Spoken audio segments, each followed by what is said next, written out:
This is a clip to help validate why I get triggered when I hear the phrase that someone isn't black enough, and also a pure example of what is meant by it is a dog-eat-dog world, which is true for some kinds of people. Arsenio didn't just book black performers to put on a show. He also brought them on to talk business. I looked at the numbers. The movie, you know me. I'm all about getting paid. You opened on a Wednesday. You opened in less theaters than House Party 2, and you did better numbers. And this is a real success midweek for you guys. No, I think we were surprised when he brought that up. But looking back, I'm just like, I get what you're doing. He's saying, hey, man, y'all doing numbers. Black movies make money.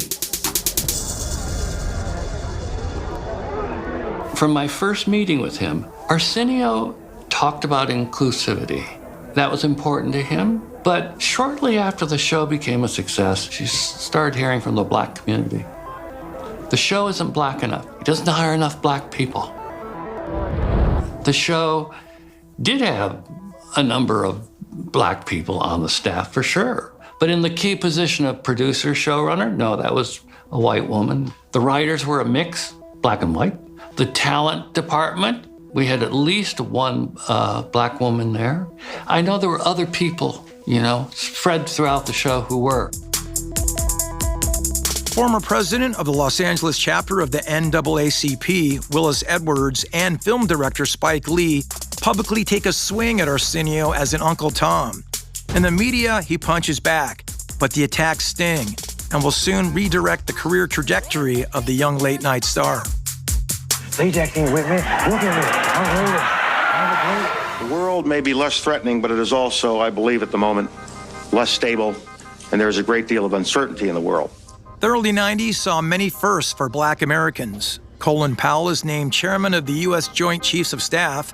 Art Shell becomes the first black coach of an NFL team.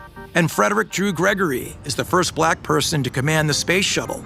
But in Hollywood, being first and being black has always been a tricky part to play. You come out and you do your thing, and you'll deal with the problems of today. You do it with humor. I tried to do it with entertaining, to try to get some doors open, because all of them were closed in those days. All of them were closed.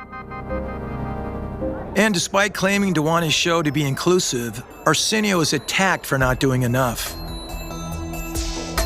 When the criticism arose that the show wasn't black enough, I know Arsenio was hurt by that to a degree. Perhaps in response to the complaints, Arsenio sets up an internship program for young people of color.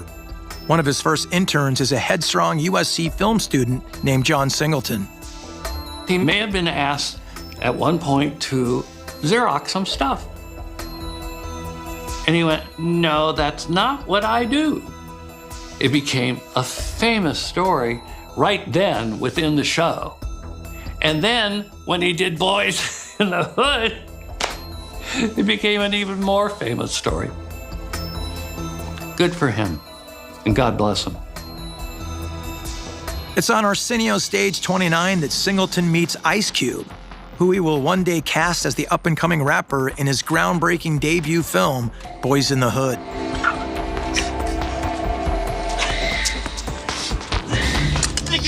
But Arsenio has ambitions that exceed facilitating careers in Hollywood. He wants to make a difference in the greater black communities of LA, which in the late 80s and 90s were confronting a deadly gang war between the Crips and the Bloods. Arsenio brings on the West Coast All-Stars, a collective of California rappers who are united in an effort to end gang violence in the City of Angels. Mike Concepcion was a former gang member who conceived the idea of a weekend of peace. And Arsenio was a huge supporter of this entire effort. What was great about Arsenio is that you might see a side of these artists that you would not have seen somewhere else.